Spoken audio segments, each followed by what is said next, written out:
Existe um gesto, um momento que se repete milhões de vezes todos os domingos em todos os cantos do planeta. É um ato silencioso, quase coreografado.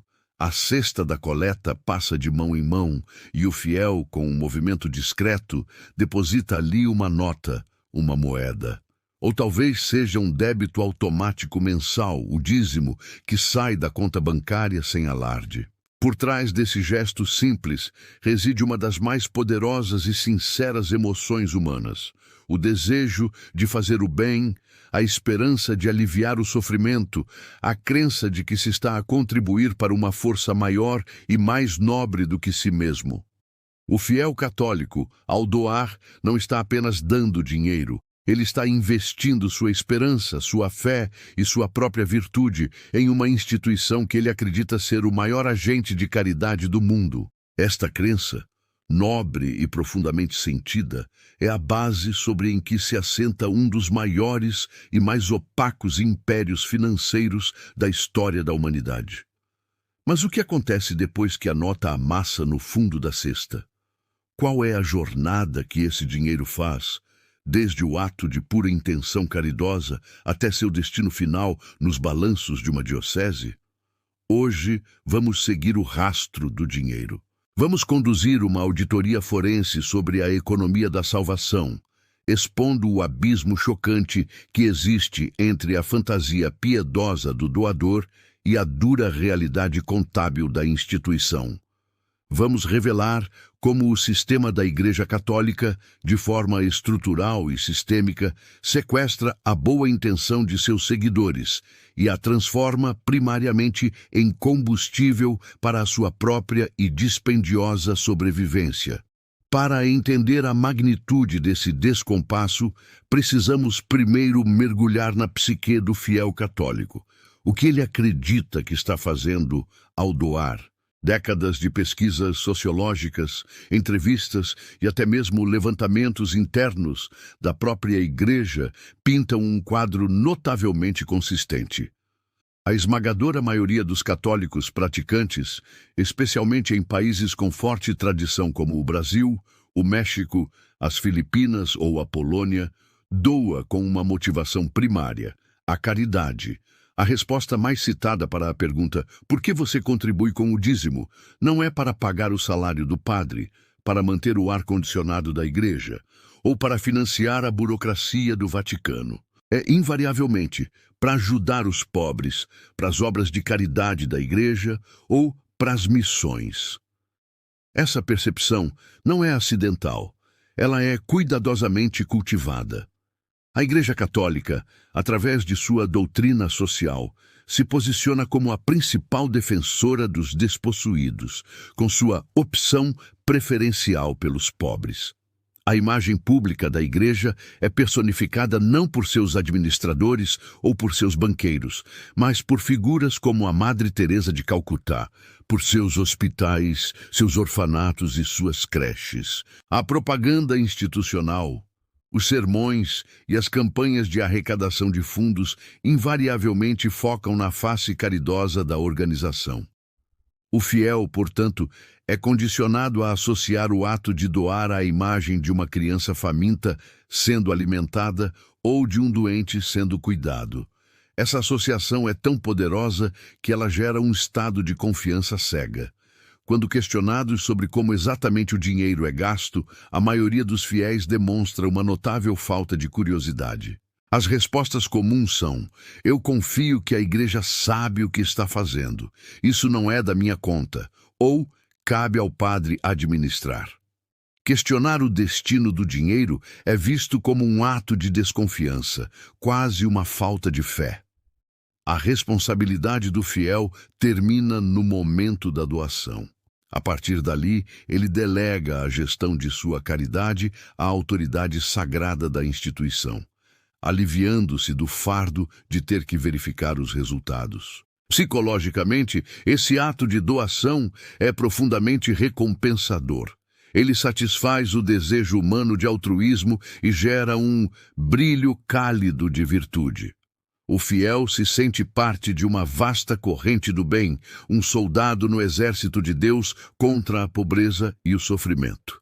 A ideia de que sua doação, na verdade, possa estar majoritariamente financiando despesas administrativas, o conserto do telhado da paróquia, a conta de luz do salão paroquial, ou o plano de pensão de um bispo, é um pensamento tão dissonante e desconfortável que ele raramente ou nunca é considerado. A fantasia da caridade é muito mais gratificante do que a prosaica realidade da manutenção institucional. O fiel doa imaginando um prato de sopa na mão de um pobre, não uma planilha de custos na mão de um contador diocesano. E é nessa lacuna entre a imaginação e a realidade que o sistema prospera. Quando a porta da sacristia se fecha e a contabilidade começa, a fantasia piedosa se dissolve. A verdade, revelada nas poucas dioceses que são forçadas por lei ou por escândalos a praticar um mínimo de transparência, como na Alemanha, onde existe um imposto eclesiástico, ou em algumas dioceses americanas após a crise de abusos, é brutalmente diferente. A esmagadora maioria do dinheiro arrecadado dos fiéis não vai para fora, para o mundo. Ela é consumida para dentro, para manter a gigantesca e dispendiosa máquina institucional funcionando. A distribuição típica dos gastos de uma paróquia ou diocese, quando os números são abertos, costuma seguir um padrão desanimador. Algo entre 50% a 70% de toda a receita é destinado à manutenção da própria estrutura eclesiástica. Isso inclui uma miríade de despesas, salários e benefícios do clero, padres, bispos e dos funcionários leigos, secretárias, zeladores, contadores. A manutenção de um vasto portfólio imobiliário que inclui não apenas as igrejas, mas também salões paroquiais, casas de retiro e as residências do clero. Edifícios muitas vezes históricos, cuja manutenção é astronomicamente cara. Contas básicas como eletricidade, água, seguros e impostos. Custos de transporte, veículos para o clero, despesas de comunicação, publicações diocesanas e uma das maiores despesas de todas, o custo de formação de novos seminaristas, um processo longo e caro que consome uma fatia significativa do orçamento. E a caridade direta, a imagem que motivou a doação original. Nos balanços transparentes, ela geralmente representa uma fração surpreendentemente pequena, algo entre 10% e 20% do total. E mesmo dentro dessa categoria, os números podem ser enganosos, incluindo atividades que muitos não considerariam caridade direta, como escolas católicas que cobram mensalidades, a sopa para os pobres, o cobertor para os sem-teto, a ajuda direta aos necessitados, a imagem que estava na mente do doador, acaba sendo, na realidade contábil, uma das menores fatias da pizza. O restante do dinheiro se dispersa em doações obrigatórias para a diocese ou a arquidiocese, que, por sua vez, tem seus próprios e enormes custos administrativos, em fundos de reserva e em investimentos. É crucial entender que, na maioria dos casos, isso não é corrupção no sentido criminal clássico de um padre roubando o dinheiro para comprar um carro de luxo, embora isso também aconteça. O problema é muito mais profundo e sistêmico. É um desvio estrutural de propósito. O sistema é projetado para se autoalimentar. O dinheiro que entra com a nobre intenção de servir ao mundo é, na prática, sequestrado pela necessidade primária de sustentar o próprio mecanismo.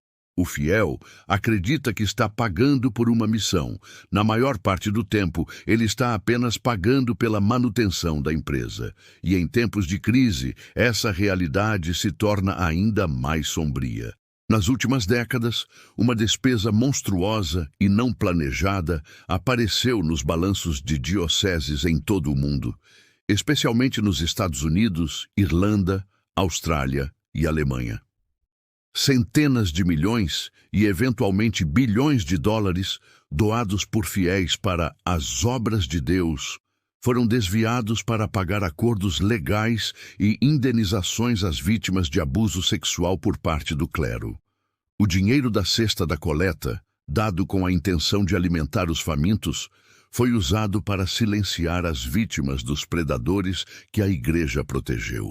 Foi usado para pagar exércitos de advogados cuja única função era limitar os danos financeiros e de reputação da instituição. Foi usado para contratar empresas de relações públicas para gerenciar o desastre de imagem. Este não é um desvio estrutural. É um desvio moralmente grotesco, a traição final da confiança do fiel. É a prova incontestável de que, quando pressionado, o instinto primário da instituição não é a caridade ou a justiça, mas a autopreservação a qualquer custo. Este abismo entre a intenção altruísta do doador e a realidade autocentrada da instituição cria um dilema moral e psicológico fascinante. É um sistema de auto-engano coletivo onde quase todos os envolvidos se beneficiam, exceto, ironicamente, o destinatário final pretendido, o pobre. Vamos analisar as partes. O fiel, ao doar, cumpre o que ele percebe como seu dever cristão de caridade. Este ato gera nele um sentimento de virtude, de pureza moral, o que os psicólogos chamam de brilho cálido do altruísmo. Ele se sente bem consigo mesmo. Sua consciência está tranquila e sua identidade como bom católico é reforçada. Ele comprou, com sua doação, um bem intangível, a sensação de retidão. A instituição, por sua vez, recebe o combustível financeiro necessário para sua sobrevivência.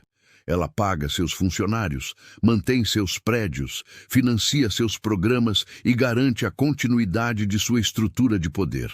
A boa intenção do fiel é convertida diretamente em estabilidade institucional. O resultado é uma transação psicologicamente perfeita, mas moralmente oca. O fiel sente que fez o bem. A igreja continua a existir para que ele possa continuar a sentir que faz o bem. A caridade se torna simbólica, um ato performático e não uma ferramenta eficaz de transformação social. A necessidade da instituição de provar resultados concretos no campo da caridade é minimizada, porque o seu produto principal não é o resultado, mas o sentimento vendido ao doador. Alguns sociólogos batizaram esse ciclo de economia da salvação. O fiel compra um senso de pureza, de pertencimento e de esperança de salvação através de sua contribuição. A instituição vende esse sentimento em troca de sua sustentabilidade financeira. É um mercado de virtude, onde a moeda é a boa intenção e o produto é a tranquilidade de consciência. Quantos fiéis têm consciência dessa dinâmica? A pesquisa sobre este tópico específico é escassa, principalmente devido à opacidade da própria igreja. No entanto, o padrão observado por jornalistas investigativos e sociólogos da religião é claro e pode ser dividido em 3 grupos. O primeiro, e de longe o maior, é o grupo dos que simplesmente não sabem e não pensam no assunto. Eles operam na base da confiança cega. A mesma confiança que sustenta suas crenças teológicas. Eles foram ensinados que a igreja é uma força para o bem e aceitam isso como um artigo de fé, estendendo essa fé para a gestão de suas finanças. O segundo grupo é o dos que talvez desconfiem, mas que praticam uma forma de ignorância deliberada. No fundo, eles preferem não saber. Investigar os fatos seria um ato desconfortável, que poderia gerar uma crise de fé e abalar a estrutura de sua comunidade e de sua identidade. É mais fácil e psicologicamente mais seguro continuar a doar e a acreditar na fantasia da caridade, mesmo que uma parte de sua mente suspeite da realidade. É o fenômeno do "é melhor não pensar nisso", uma forma de autoproteção contra a dissonância cognitiva. O terceiro grupo, uma minoria, mas em crescimento, é o dos que sabem e se incomodam.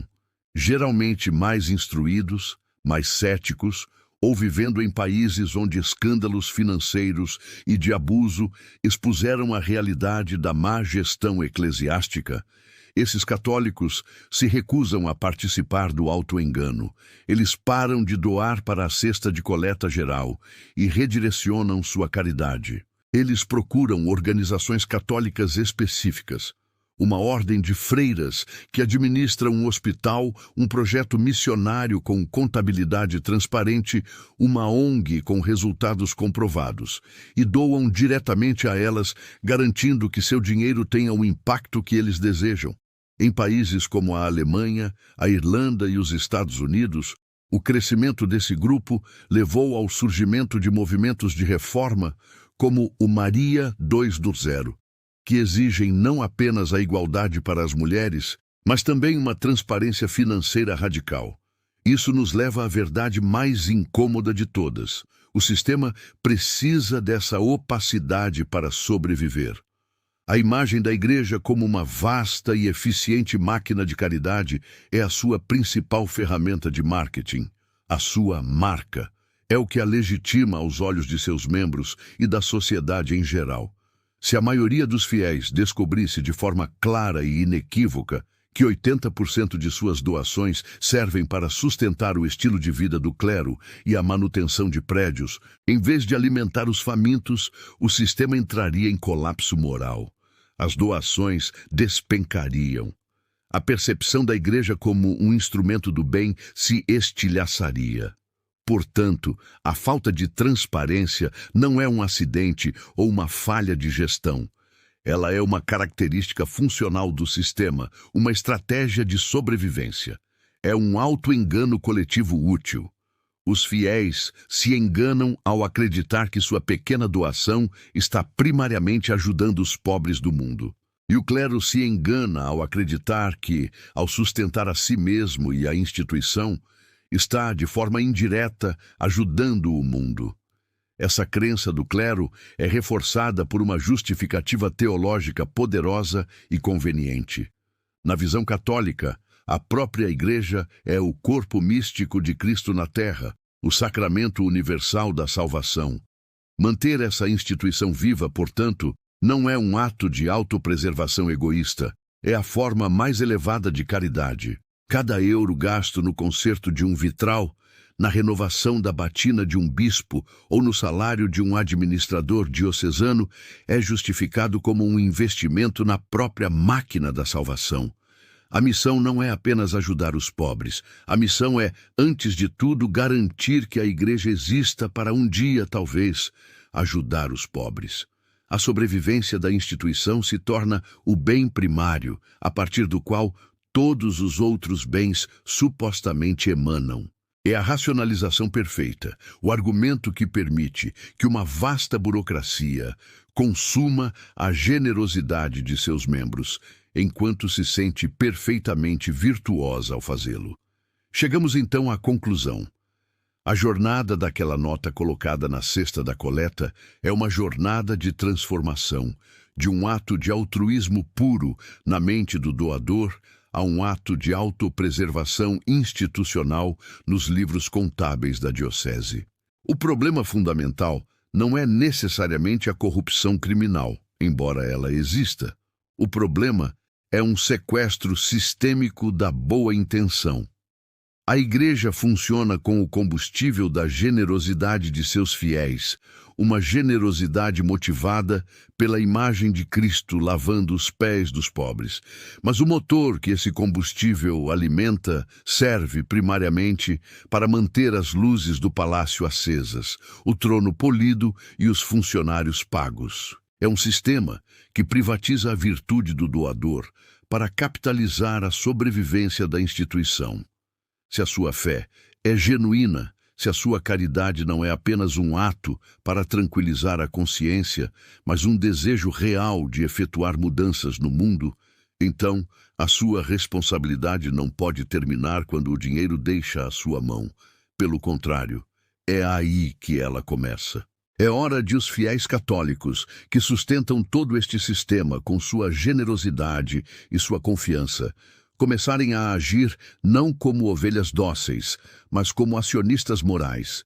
Exijam relatórios financeiros anuais, claros e detalhados de suas paróquias.